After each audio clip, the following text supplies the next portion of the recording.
Mesdames et messieurs, bonjour et bienvenue sur Sport Plus, votre hebdomadaire sportif sur ESAE Télévision. La trame de l'émission, vous la connaissez, mais elle sera un peu réduite aujourd'hui. Notamment, on aura deux rubriques, le décryptage et Actu Hebdo. Dans la première partie, Actu Hebdo, qui sera une présentation de Djesougo Gbenou, on aura le résumé de la 9e journée de la Ligue professionnelle de football. Le démarrage du championnat national féminin de football et la prestation du Bénin au tournoi UFOAB qualificatif pour la CAN scolaire 2025 seront également au menu de Actu Hebdo ainsi que d'autres informations sportives. Dans le décryptage, ces trois principaux sujets seront sur la table de débat. Je serai avec Alessandre Vincent et Gildas Bamehossou, tous deux journalistes, pour décortiquer ces informations. Le menu ainsi présenté, on se retrouve juste après la page publicitaire.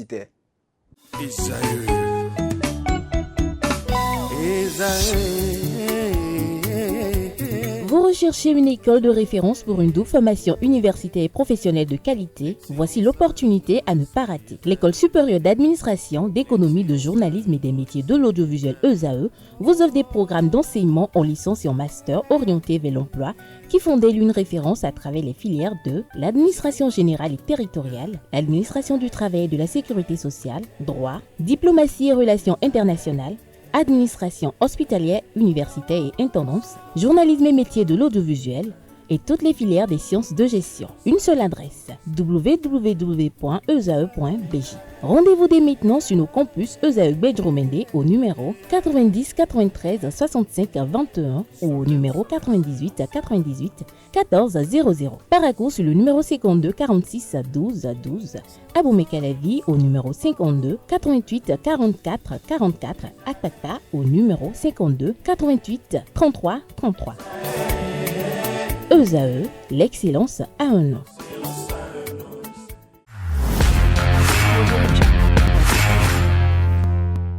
Actu Hebdo à présent, l'actualité sportive. La présentation, c'est bien sûr avec Djesougo Gbenou. Djesougo Gbenou, bonjour à vous. Bonjour Naldo. Alors, on démarre ces informations avec le résumé de la 9e journée de la Ligue professionnelle de football, saison 2024-2025. Oui, amis internautes, à nouveau, bonjour. La 9e journée de la Ligue professionnelle de football du Bénin s'est jouée le week-end dernier. ESAE TV a couvert plusieurs matchs dans les différentes rencontres qui se sont jouées. On vous propose le résumé dans cet élément. 9e journée de la Ligue professionnelle de football du Bénin. Coton Football Club s'impose devant Aziza Football Club 2-1. Dans un match maîtrisé, c'est Odo Chabibio qui donne l'avantage aux cotonniers. Malgré le retour au score de Aziza, Idriss Bakari redonne l'avantage à Coton sur une frappe surpuissante.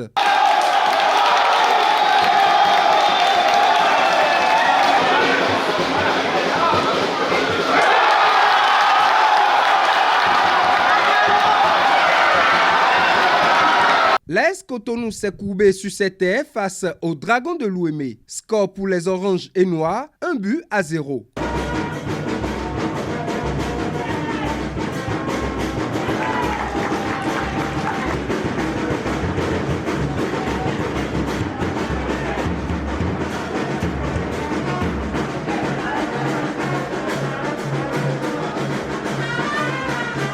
Magistral a été Aema Football Club face à l'association sportive de la vallée Omnisport Asvo. Les hommes de Pobet se sont imposés sur le score de 3-0.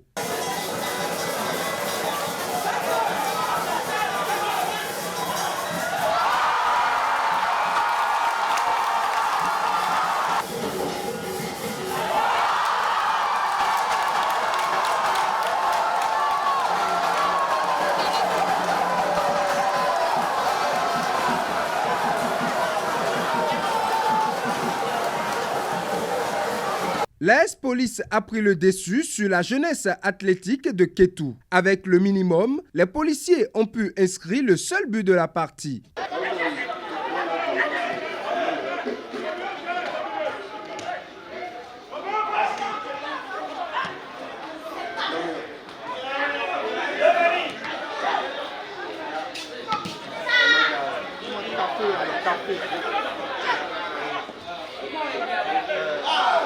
Les deux clubs d'Avrancourt n'ont pas pu se départager. Dans leur entre, ni Avrancourt Omnisport, ni l'AS Sobemap n'a pu trouver le chemin des filets. La rencontre s'est soldée sur le nul et vierge de 0 but partout.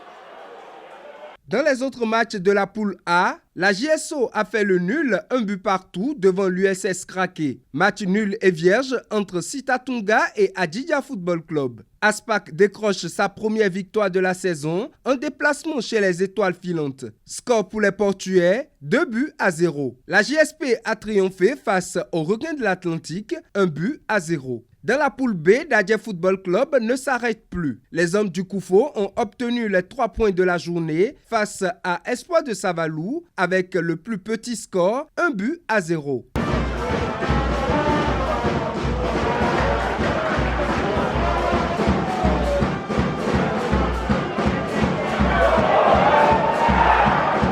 L'Autopopo n'a pas fléchi. À domicile et privé de son public, le club de la LNB a battu Real Sport sur le score de 2 buts à 1.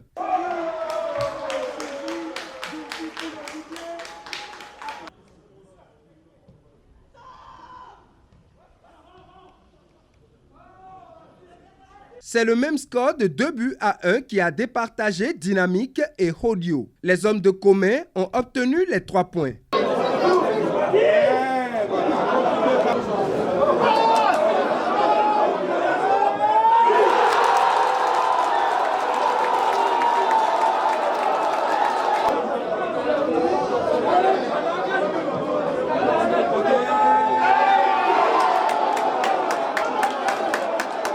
Match nul entre Boa et Cavalier à Sinandé. Les deux équipes se sont séparées sur le score d'1 but partout. Malgré les multiples occasions, les deux équipes n'ont pas pu se départager.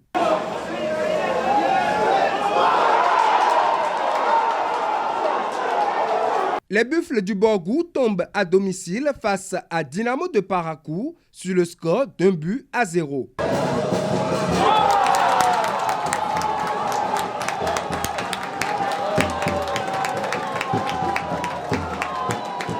Pas de vainqueur entre l'AS Takouné et Bani Gansé. Les deux équipes ont livré un match stérile en cette 9e journée. Pléthore de buts pour les hommes de Djougou. À domicile, les Panthères ont été sans pitié face à Beke Football Club. Score final, 3 buts à 0. Dans les autres matchs de la poule B, Abeille bat l'AS Tonnerre sur le score d'1 but à 0. Même score pour Dynamo d'Abomey face à son hôte, Damissa. Côté classement, Dadje Football Club trône sur la poule A avec 22 points. Dynamo d'Abomey est à la 2e position avec 17 points. Grâce à leur victoire, Panthère de Djougou remonte à la 3e place avec 16 points. L'Autopopo 6e avec 14 points. Au bas du classement, on retrouve Beke Football Club 16e avec 8 points, 17e Dynamique avec 7 points et Real Sport est à la 18e position avec 3 points. Les Dragons de l'Ouémé sont leaders dans la poule B avec 19 points. Aema Football Club est 2e avec 17 points. L'AS Sobemap et la JSP sont respectivement 3e et 4e avec 17 points. Le champion en titre Coton Football Club est 5e avec 15 points. On retrouve l'Aspac qui remonte le classement à la 15e position avec 8 points. La Jacques 16e avec 7 points. Les Requins de l'Atlantique 17e avec 6 points et Étoile Filante 18e avec 5 points. Le football féminin béninois a repris avec éclat le samedi dernier à l'occasion du lancement officiel de la saison 2024-2025. Une cérémonie solennelle a été organisée au stade Omnisport de Grand Popo, suivi du match d'ouverture captivant entre Vigueur FC et FAL. 2 buts partout lors de la cérémonie d'ouverture. Chantal Aïe, présidente de la commission du football féminin, a salué les progrès réalisés dans cette catégorie tout en mettant en œuvre les performances d'Ainovi FC, championne en titre. Elle a particulièrement rendu hommage au président de la Fédération béninoise de football, Mathurin de Chacus, pour son engagement avec le développement du football féminin et au chef de l'État, Patrice Talon, pour le financement du centre d'excellence de football féminin à Lokossa. La présidente a également rappelé l'importance de maintenir des pratiques éthiques dans ce championnat en appelant à une compétition exempte de toute tricherie. L'absence prolongée de Sebio Soko dans les convocations de l'équipe nationale béninoise continue de faire débat. Interrogé à ce sujet, Genot Ross, sélectionneur d'Equipa, a clarifié sa position. Genot Ross a justifié ses choix en insistant sur la nécessité de privilégier la jeunesse dans l'équipe nationale. Vous voulez retirer qui de cette jeune équipe pour intégrer un joueur trentenaire évoluant en deuxième division turque, a-t-il retoqué, citant les performances prometteuses d'Andreas Hontondi et Junior Olaitan au même poste que Sebio Soko. Il a également révélé que Sebio Soko n'a pas manifesté d'intérêt pour son retour dans l'équipe nationale. Il m'a fait savoir qu'il ne voulait plus revenir. Depuis, il n'a pas repris contact pour changer d'avis, a affirmé Genot Roh. Le tournoi UFOA B qualificatif pour la CAN scolaire 2025 s'est achevé à Niamey avec le Bénin en position de vice-champion, tant chez les filles que chez les garçons. Les équipes béninoises repartent avec des médailles d'argent et des perspectives prometteuses pour l'avenir. Opposées au Ghana, les Amazones ont tenu tête à l'attaque la plus prolifique du tournoi avant de céder en toute fin de match sur un penalty transformé par la capitaine adverse. 0 but contre 1, c'est le score final de cette rencontre. Ce parcours marque une progression pour les Béninoises qui avaient terminé 3e lors des éditions précédentes. Elles repartent avec une enveloppe de $75,000 et la meilleure gardienne Moustarilatu Yessoufou parmi leurs distinctions. Champion en titre, le Bénin masculin visait un triplé historique. Dominateur face à la Côte d'Ivoire, les Guépardos ont manqué d'efficacité et ont perdu en séance de tir au but, 3 buts contre 4. Malgré cette désillusion, le meilleur joueur du tournoi, Moubine Ayamoundou, et le gardien Brice Mpo ont été récompensés pour leur performance tout au long de ce tournoi. L'équipe remporte également $75,000. Si le Bénin manquera donc la CAN scolaire 2025, cette expérience renforce sa place dans le football scolaire ouest africain. Avec des talents prometteurs et des performances en nette amélioration, les équipes béninoises sont bien placées pour poursuivre leur progression et viser donc le sommet. La Fédération béninoise de handball a annoncé le report de la phase nationale du championnat amateur senior de handball qui devait initialement se tenir du 26 au 30 novembre 2024. La compétition se déroulera désormais du 23 au 28 décembre 2024 avec l'arrivée des équipes et la réunion technique prévue pour le 22 décembre prochain. Ce report a été décidé à la suite des demandes des clubs qualifiés qui ont exprimé leurs préoccupations concernant la fin du trimestre scolaire, une période cruciale donc pour les joueurs qui poursuivent leurs études dans les différentes écoles. La fédération a répondu donc favorablement à ces sollicitations afin de garantir une meilleure préparation des équipes et d'assurer une participation optimale. Du 18 au 24 novembre, le skatepark d'Akpakpa a vibré au rythme des roulettes et des figures acrobatiques lors d'une formation intensive en skateboard organisée par la Fédération béninoise de roller sport FBRS en abrégé avec le soutien de l'ambassade de France et du ministère des Sports. Cet événement d'une ampleur inédite a permis à 50 entraîneurs et 8 moniteurs de bénéficier d'un encadrement technique et pédagogique de premier ordre dans l'optique de structurer durablement la pratique de ce sport urbain au Bénin. sous l'expertise du formateur français Basile Dadette, mandaté par la Fédération française de roller et du skateboard. Les participants ont alterné théorie et pratique durant un programme de 30 heures. Les modules dispensés ont couvert les aspects essentiels: maîtrise des fondamentaux techniques, poussée, freinage, virage, saut, transmission pédagogique auprès des débutants et gestion des règles de sécurité pour toute l'équipe. Voilà, amis internautes, ce sera tout pour Actu Sport de ce jour. Merci à vous, Djesougo Benou, pour toutes ces informations sportives. On vous retrouve dans la prochaine édition pour d'autres informations. À présent, chers amis internautes, on se retrouve juste après le jingle dans la deuxième partie, le décryptage avec nos deux invités.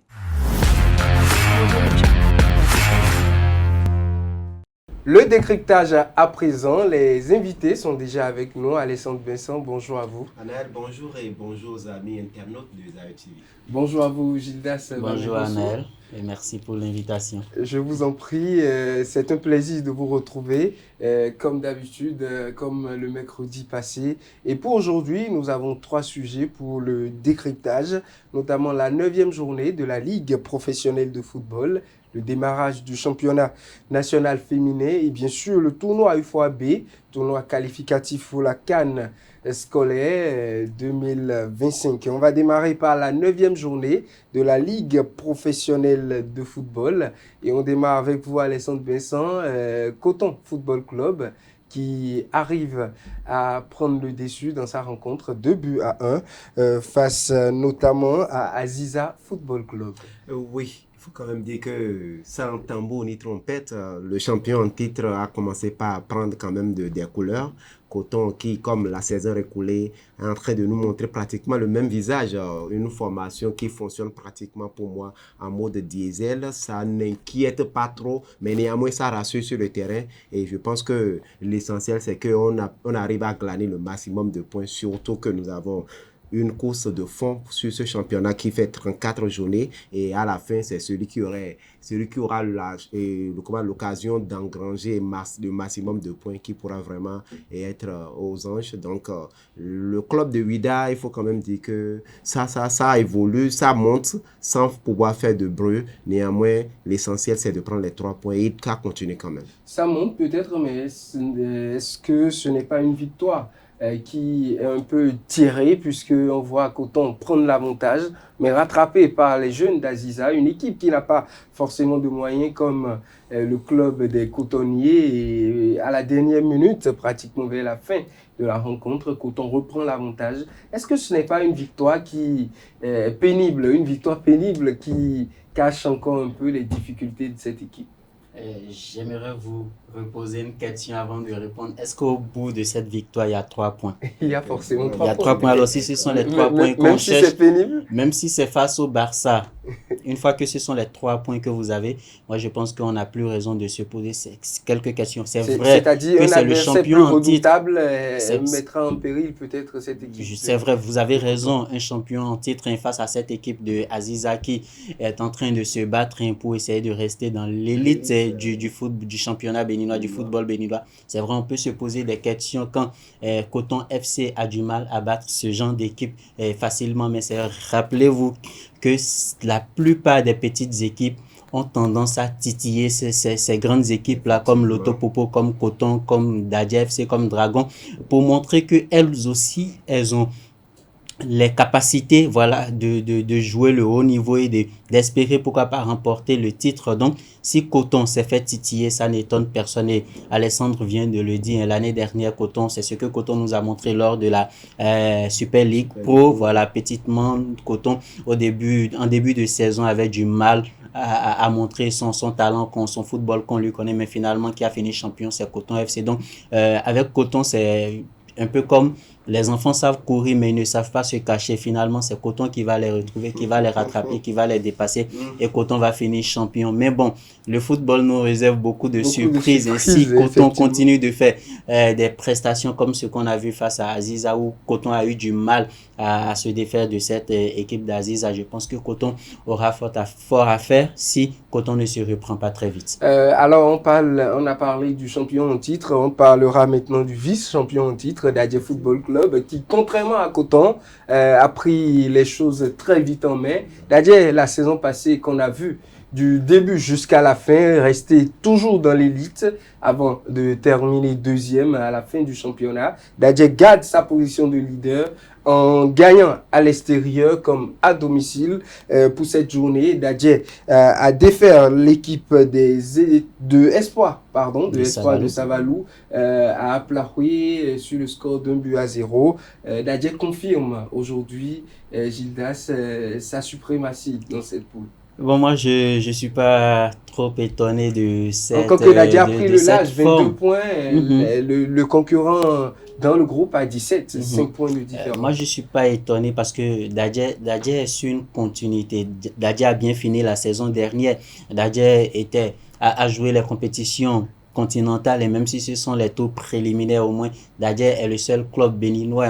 Tout le monde espérait que Coton aille loin, mais Dadje a fait mieux que Coton. Dadje a joué le deuxième tour préliminaire, même si Dadje a été battu à aller-retour. Je pense que cette équipe de Dadje est sur une continuité et elle est en train de montrer qu'elle a appris de son expérience continentale.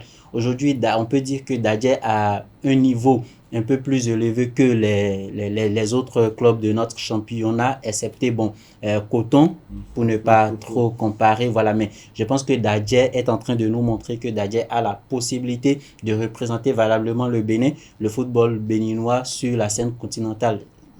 Dadje, en ce début de saison, est incroyable, est en train de surtout planer. Avec le retour des joueurs comme Blaise Selassie et d'autres recrutés qui ont rejoint la troupe.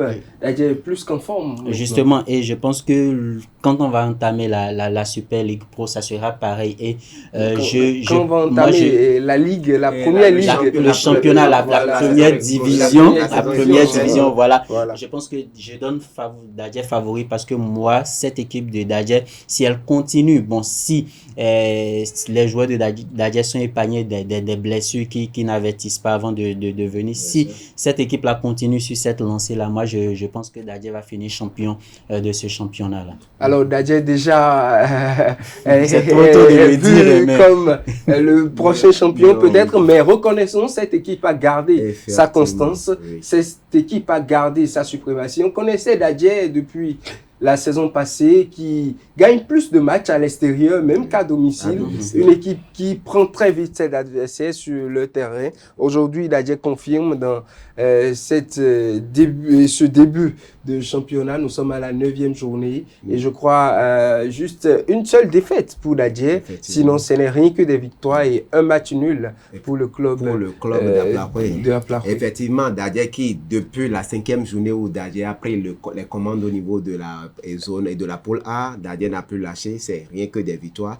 Et il faut quand même dire qu'il y a une certaine constante qu'il faut saluer du côté du club d'Aplahoui. C'est quand même ce club qui, que ce soit à l'extérieur ou bien à domicile, arrive quand même à trouver les automatismes nécessaires pour pouvoir prendre les 3 points, ce qu'il faut pour la suite et pour mieux maintenir le cap. Et pour le moment, ils sont en train de remplir pleinement la mission. Il faut quand même dire aussi que du côté du staff technique d'Aplahoui, rien n'a changé. Hein. Même si on a ramené l'Ivoirien et Yaya Kone, même si on a ramené Yaya Kone, il ne faut pas oublier ou bien perdre de vue que celui qui quand même a permis à Dadje de pouvoir titiller le rôle du sommet, ou bien pour ne pas dire a permis, ou bien sûr de titiller le rôle du sommet du notre championnat l'année dernière, Patrick Agbénou est toujours dans la maison de Aplahoui. Donc ça veut dire que tout est bien réuni, sans oublier qu'ils ont su quand même débaucher, ou bien ils ont su du moins se recruter de très bons joueurs, notamment les joueurs de AS Police,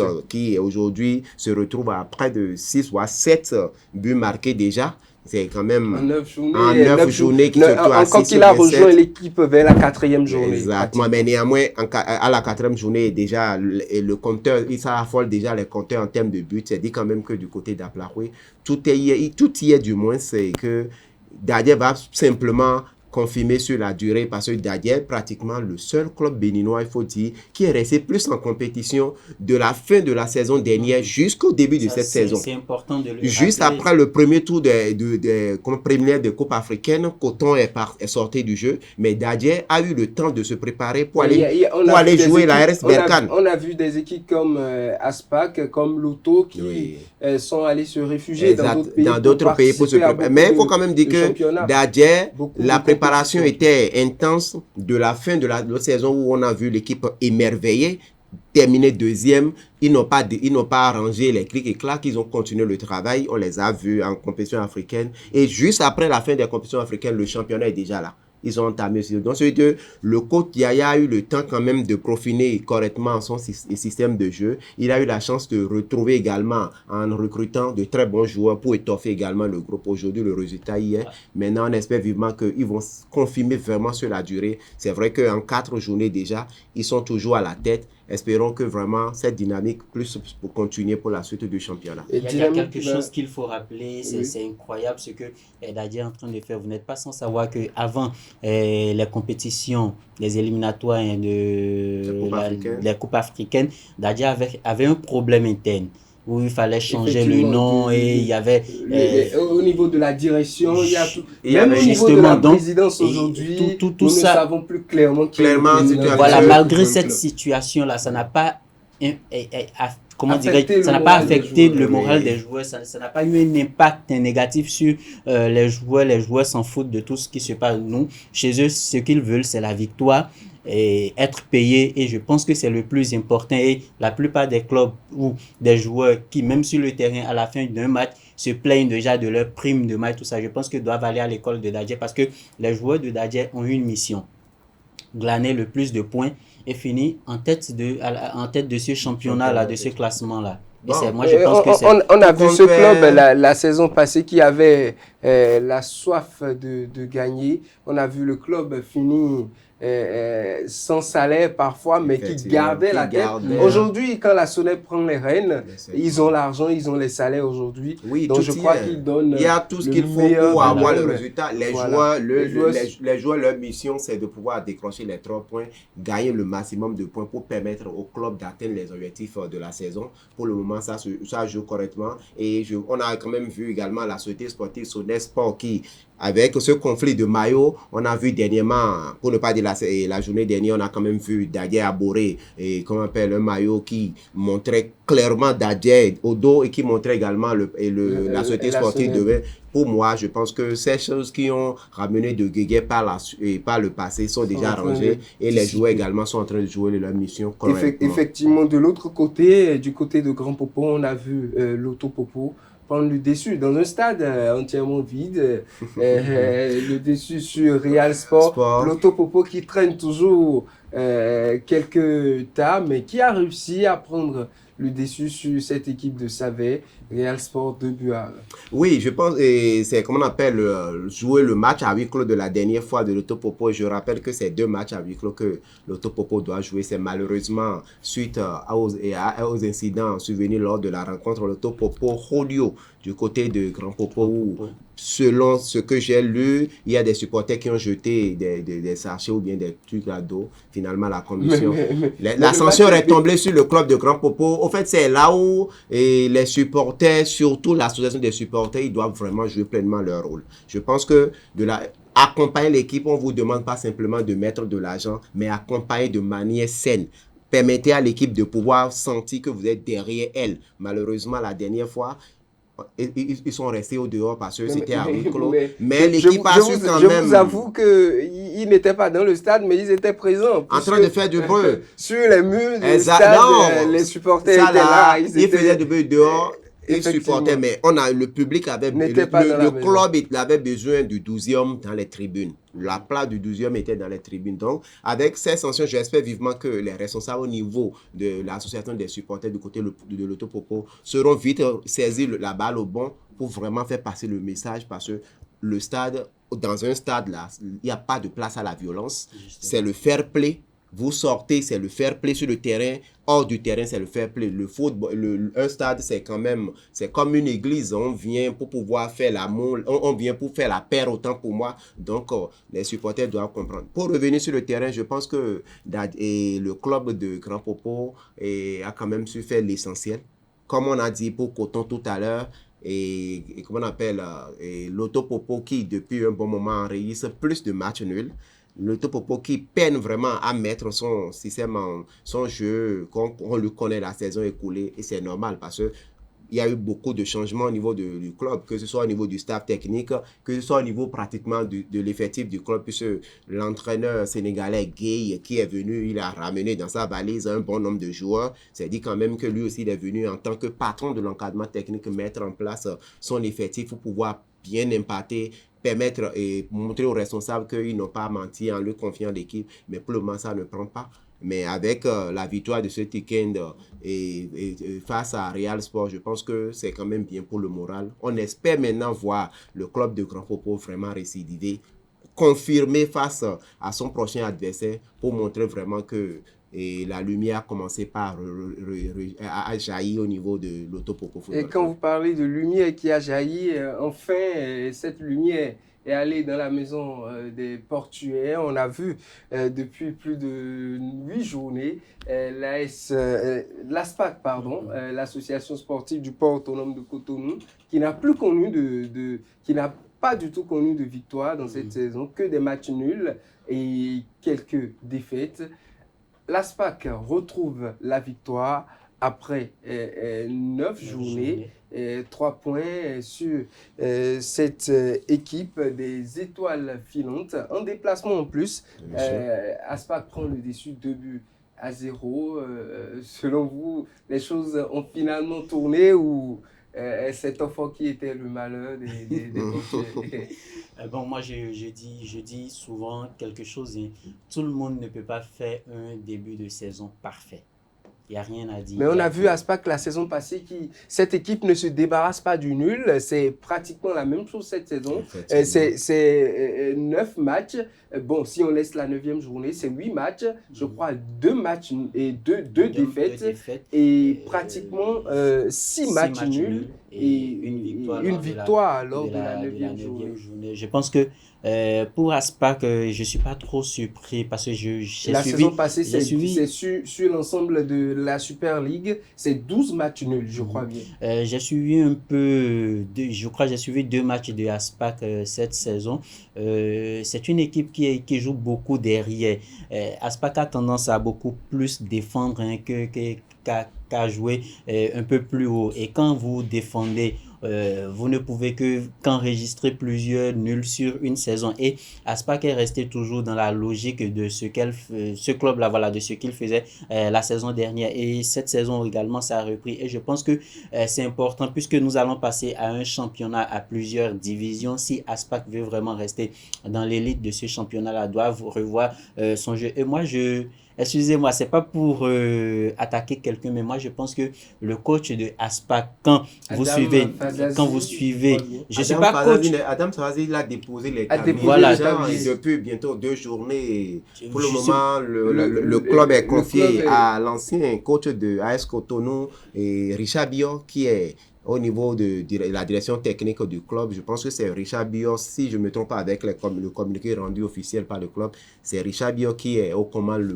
le temps pour les dirigeants de pouvoir confier à nouveau je le club. Je pense que si moi j'étais un cadre de cette équipe d'ASPAC, j'allais essayer de faire confiance à ce coach-là pour voir ce qu'il va apporter de nouveau de plus à cette équipe d'ASPAC, parce que le coach sortant, moi, sur les 2 matchs que j'ai suivis, excusez-moi, je ne suis pas coach, mais je pense qu'il peut fait mieux que ce qu'il apporte, ou ce sont des supporters même qui Donc, réclamaient. selon vous, Ce sont des supporters. problème, Ce sont il des était le coach.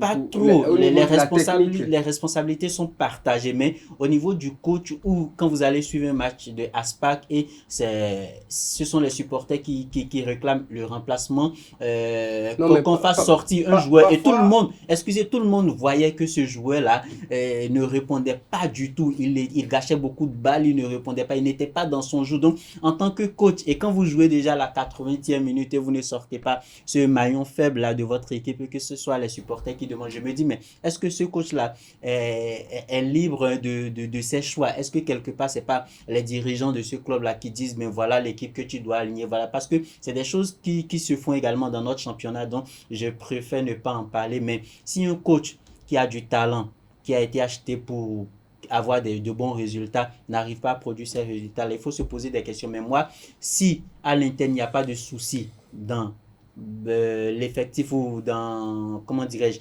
dans le staff technique de cette équipe d'Aspac, alors là, ce sont peut-être les joueurs qui ne sont pas à la hauteur de ce qu'on attend d'eux. Mais pour moi, ce n'est que la 9e journée.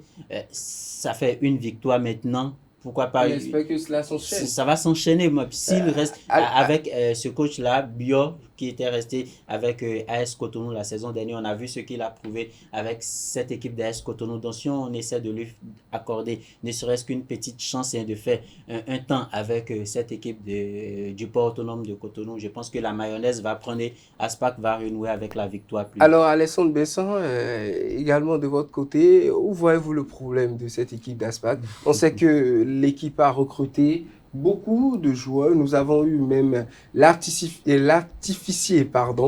d'Adjé Football Club la saison passée qui a rejoint le club des Portuais. Nous avons eu beaucoup de changements, beaucoup de recrutements. Cette équipe s'est déplacée dans plusieurs pays pour la préparation avant saison, mais la saison a commencé et cette équipe était improductive. Nous avons vu la première victoire à la 9e journée. Le problème, c'est de quel côté? Encore que cette victoire est venue après le départ de Adam Fazazi. Oui, effectivement. Le problème, est-ce à dire que c'est lui ou c'est ailleurs? Non, je ne pense pas que le problème soit Adam Fazazi. Adam Fazazi commande du club de port autonome, c'est quand même pas une saison. C'est quand même avec lui qu'on a vu ce club quand même jouer la Super League Pro la saison récoulée. C'est dit quand même que c'est un entraîneur qui a du vécu. C'est un entraîneur qui a apporté beaucoup à ce club, au club du port autonome de Cotonou. Mais pour moi, je pense que le problème est plus au niveau du jeu de l'équipe. Je me rappelle bien le dernier match livré par Adam Fazazi sur le banc du port avant de déposer le tablier parce que c'est de commun accueil, il a décidé de se retirer. Je me rappelle bien l'avoir interviewé, il disait simplement qu'il ne comprenait pas. Il ne comprenait pas. Après chaque match, ils essaient de corriger, de mettre tout ce qu'il faut en place, mais qu'il ne comprend pas. C'est dit quand même qu'il y a tout.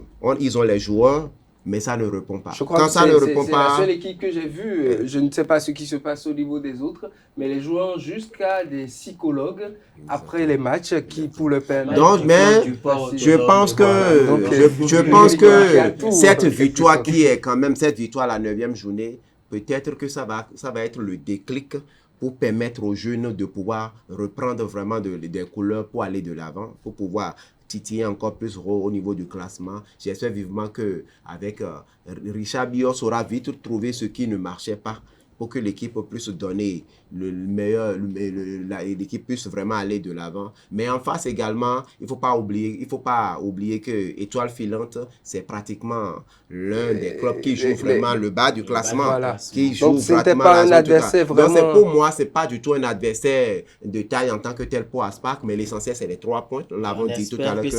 C'est une course événement. Peut-être qu'avec cette victoire, pour moi, j'espère vivement que cette victoire viendra vraiment et remobiliser les jeunes, vraiment leur donner, montrer qu'ils sont capables, et on espère que pour la suite, Aspac va peut-être passer de ce statut de club qui enregistre plus de matchs nuls et va peut-être commencer par passer du bon côté, enregistrer plus de victoires, effectivement. Effectivement, on va passer à l'autre sujet, mais je rappelle les autres résultats de cette 9e journée. Nous avons dans la poule A l'équipe des Buffles qui se sont les Buffles qui se sont inclinés à domicile face à Dynamo de Parakou. C'est comme un match à domicile également pour Le Dynamo. derby de Parakou. Le derby de Parakou, 0 but contre 1 pour l'équipe de Dynamo de Parakou. Nous avons Panthère qui a magistralement emporté sa rencontre, 3 buts à 0 face à Beke Football Club. L'AS Takoune et Bani Gansé ont livré un match stérile, 0 but partout, 1 but à 0 pour Abeille qui était en déplacement à Boycon sur les terres de l'AS Tonnerre. L'AS Tonnerre qui s'est incliné dans cette rencontre. Match nul également entre Boa Football Club et l'US Cavalier, 1 but partout.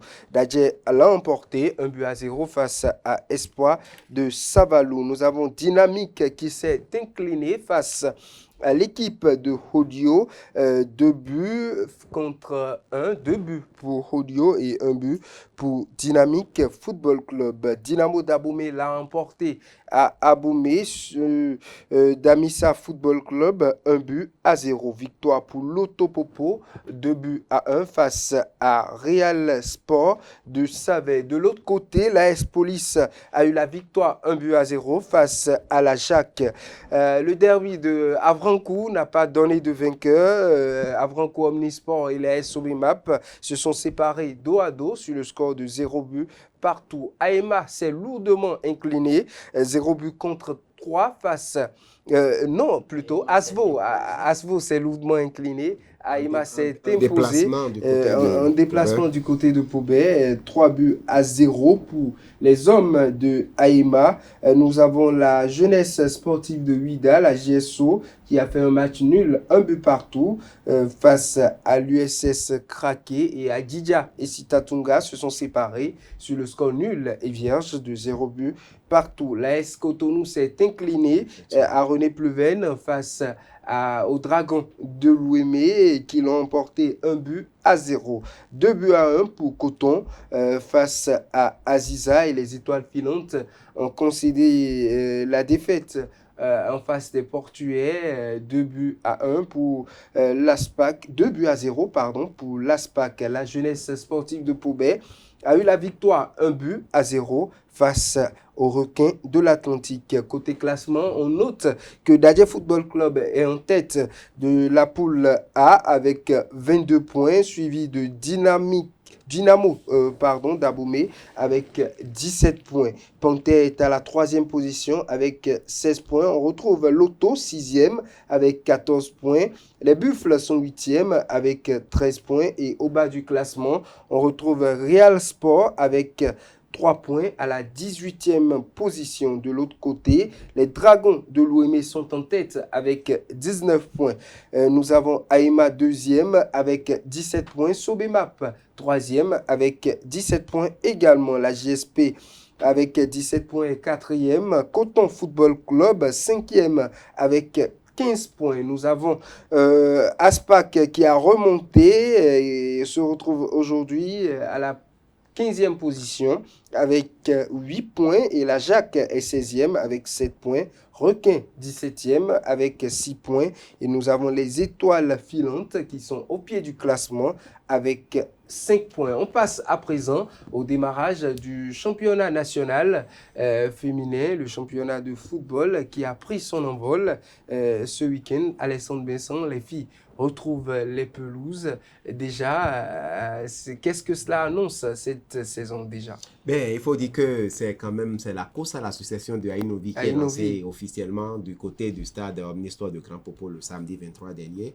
Nous avons quand même eu droit en ouverture à une rencontre très prolifique en but. À l'arrivée, c'est quand même 4 buts qui ont été marqués, dont 2 buts pour la formation de Lokosa Vigueur FC et 2 buts également pour la formation de Logo et du moins et la FAL Football Club, du Zoo. Et c'est parti quand même pour plusieurs journées parce que c'est 20 équipes reparties dans 2 zones, la poule A et la poule B.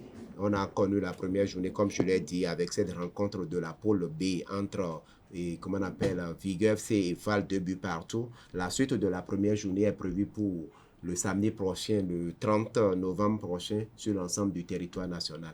Mais également, il faut dire que tout juste après la première division qui ouvre la porte à l'association de La deuxième Aïnovi. division La également deuxième va également prendre va son être rôle. lancée le lendemain et le samedi prochain. Et nous aurons droit à plusieurs rencontres, que ce soit à Cotonou, à travers tout le pays. Et j'ai dit quand même que le retour sur la pelouse est quand même est vraiment au rendez-vous. On aura vraiment nos dames. Après les hommes, on vient de parler effectivement tout à l'heure du championnat de première division et avec les hommes. Bientôt, et les dames également viennent du moins de rentrer dans la danse. Donc, ça fait plaisir de retrouver également les dames. Ça va permettre à nos différents sélectionneurs de pouvoir vraiment avoir les yeux sur les différentes catégories pour pouvoir du moins avoir les yeux sur les filles et pouvoir cocher ce qu'il faut pour nous permettre d'avoir ce qu'il faut lors des regroupements à venir. Quand on voit déjà la préparation de ces équipes, est-ce que cette saison nous réserve des surprises ou on verra toujours Aïnovi en tête avec les autres équipes habituelles que nous connaissons? Bon, Alessandre vous a répondu, hein, pas forcément, et vous l'avez dit aussi. Moi, j'ai vu plusieurs équipes se préparer pour bien démarrer ce championnat-là. Et on lance un championnat féminin de première division qui s'ouvre avec un match nul. Cela voudrait dire que voilà, on aura des buts, on aura de la l'intensité dans les jeux, du beau jeu, et il y a tellement d'équipes qui ont recruté. Moi, je me suis informé, j'ai lu. Il y a tellement d'équipes féminines de la première division qui ont recruté parce que Aïnovi, c'est vrai, c'est un cran au-dessus, un peu plus au-dessus de plusieurs clubs. Et il y a des clubs de la deuxième division l'année dernière qui sont montés et qui vont essayer de titiller aussi cette équipe d'Aïnovi. En tout cas, ça sera une belle saison, tant chez les hommes que chez les femmes. En deuxième division également, ça sera pareil. Tout compte fait, nous allons beaucoup parler, nous allons beaucoup écrire, nous allons beaucoup nous déplacer. On va critiquer également. On va critiquer et je veux commencer déjà à critiquer parce que moi, si vous me le permettez. Je voulais vous demander déjà ce qu'il y a eu les saisons passées qui doivent changer cette saison et tout ce qu'il faut changer pour une émergence du sport féminin, notamment au niveau du football. Recruter moins d'étrangers. Des étrangers. Oui, moi, excusez, je suis désolé, mais quand vous faites un tour de l'autre côté d'Akpakpa, c'est que ça parle seulement anglais. Vous avez même des équipes des équipes du Nord où on voit totalement des étrangers. Moi, je dis un truc, dans ces conditions-là, parce que les dirigeants, les responsables de ce club-là ont une seule vision, un seul but, c'est quoi? Aller se servir dans les caisses de la fédération, dans les caisses du ministère, comme quoi, voilà. Non, excusez-moi, voilà ce qui vous revient pour cette saison. Les millions qui... objectif forcément d'avoir de leurs effectifs dans l'équipe nationale. C'est pas l'objectif premier. Non, vous parlez d'équipe nationale, excusez, non, oui. C'est vrai, ça fait mal, mais il faut le dire. Non, en fait, il faut mettre l'accent dessus. Je pense que dans les tests de la fédération, en ce qui concerne le championnat, la présence des étrangères est autorisée, mais il y a un nombre donné qui est exigé. Ce qui revient à dire que... Aujourd'hui, nous voyons des étrangers qui sont naturalisés, qui sont comme des ça, c'est notre pays, vous pouvez voir ça. Oui, mais...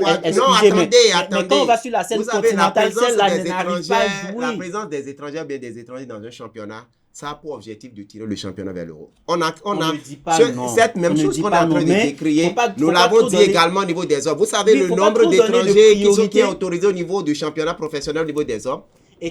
Vous avez vu, de vous d'avoir en week-end, on a observé sur les matchs du championnat. Je ne vais pas, montrer le stade.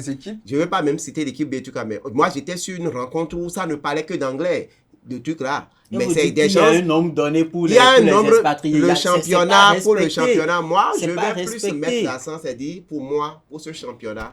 La première des choses que moi j'aimerais bien faire, c'est qu'on puisse vraiment tenir compte dans la programmation des matchs là, qu'on ne livre plus les filles à jouer sur un chaud soleil, sur une pelouse synthétique. Il faut qu'on puisse tenir compte du temps, c'est-à-dire si c'est dans l'après-midi, pour que les filles ne jouent plus à 11h sur le chaud soleil, qu'on puisse vraiment voir ça. Maintenant, l'instance au niveau de la FBF doit pouvoir faire tout possible pour qu'on puisse vraiment suivre ce qu'il faut en termes de respect des tests. En termes de respect des tests. Le respect des tests, et ça permettra vraiment d'avoir ce qu'il faut en termes de beau jeu. Sinon que le football, et comme tout le monde s'est préparé pour le championnat. On a tout à l'heure parlé des recrutements, des trucs. On a vu des équipes qui sont données vraiment les moyens qu'il faut pour pouvoir y aller. Ainovi est champion pour tout là. Ainovi est allé sur le continent, nous a vraiment fait plaisir dans la zone UFOAB du côté d'Abidjan. Ça, il faut le saluer. Les protégés du coach, et Kifouli Toibat du côté de Abidjan ont su quand même hisser très haut le drapeau du Bénin en allant jusqu'en finale. Maintenant, il faut reprendre, il faut pouvoir chercher à pouvoir décrocher.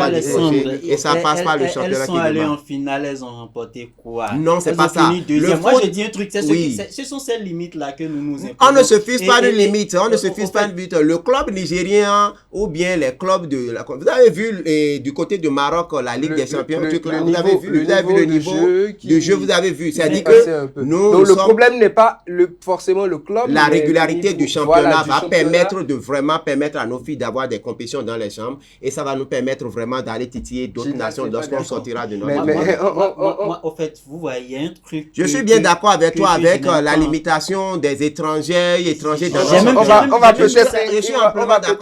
on va peut-être y revenir. J'ai même mis ça de côté. Moi, quand vous dites qu'elles sont allées en finale, elles ont hissé le drapeau du Bénin très haut. Moi, elles peuvent ramener le trophée. Elles sont allées en finale, elles peuvent ramener le trophée.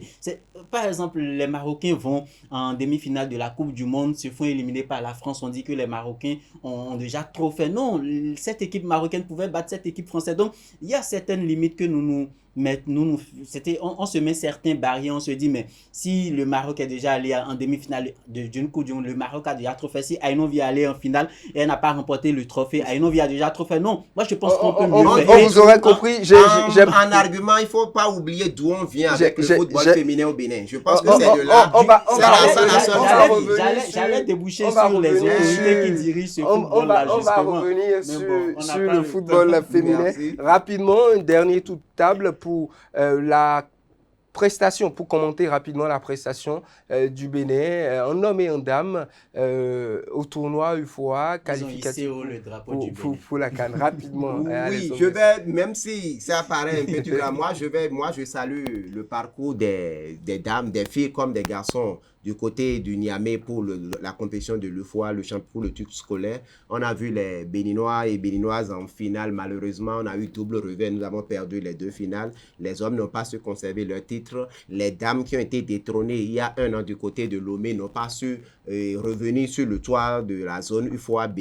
Mais néanmoins, on a vu une équipe, quand on prend tout le parcours, qui sont vraiment battus, qui sont donnés. C'est quand même les moins de 17 ans. C'est quand même toujours la phase l'étape de formation. Et quand on voit le Bénin toujours se hisser dans le dernier carré, que ce soit là, depuis que cette compétition est venue. Le niveau c'est dit quand même que on continue maintenant. L'appel, c'est à nos dirigeants qu'on puisse vraiment faire bon usage de ces enfants, de ces acquis. Gildas, très rapidement. Je vais dans le même sens qu'Alessandre. Faire bon usage de ces enfants-là. Ça commence par quoi?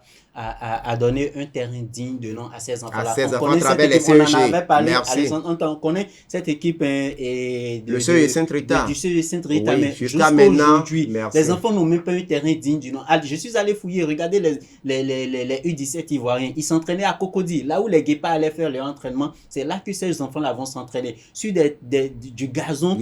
Et ils sont préparés à ça. Mais c'est pas laisser les enfants aller s'entraîner dans du sable et leur permettre de faire 2 semaines de stage. En somme, le message, c'est qu'on puisse permettre au CEG, surtout au CEG Saint-Rita et maintenant c'est de CEG-là, de pouvoir bénéficier d'une pelouse. C'est quand même des acquis pour cette école. Ça commence par là. Merci à vous. Je crois que le CEG Saint-Rita, avec la cagnotte gagnée lors des dernières compétitions, le ministère avait promis que l'argent servirait à la construction de leur pelouse, à l'aménagement, et ça permet à ça ne permet pas à cette équipe là est venu, ce Saint-Rita là. Ça ne permet pas à cette équipe d'aller très loin dans les compétitions. Bon, pas forcément. Du point de vue prestation, les enfants sont à saluer. Le coach Séverin Danha et tout son staff sont vraiment à saluer pour ce qu'ils ont fait. Maintenant, continuons et préservons l'archi là et donnons les moyens au CG en les dotant de pelouse. C'est ceux-là qui vont devenir les joueurs de notre championnat. À l'issue de cette compétition, ça va donner et ça va amener d'autres CEG à vraiment mettre les moyens pour dire nous aussi nous irons chercher plus haut pour pouvoir avoir l'infrastructure qu'il faut. On vous aurait compris. Merci à vous, Alessandre Besson. Merci à vous, Gildas Bamerosso. Chers amis internautes, merci à vous également. Les décryptages sont faits. Les autorités sont interpellées. Tout le monde est avisé. Et on va voir les changements très prochainement. Place au week-end avec le championnat national de football au niveau des hommes comme au niveau des dames. Et également la deuxième division au niveau des dames va prendre son envol. Beaucoup d'événements sportifs pour ce week-end. Chers amis internautes, on se retrouve à la semaine prochaine pour d'autres informations, d'autres décryptages.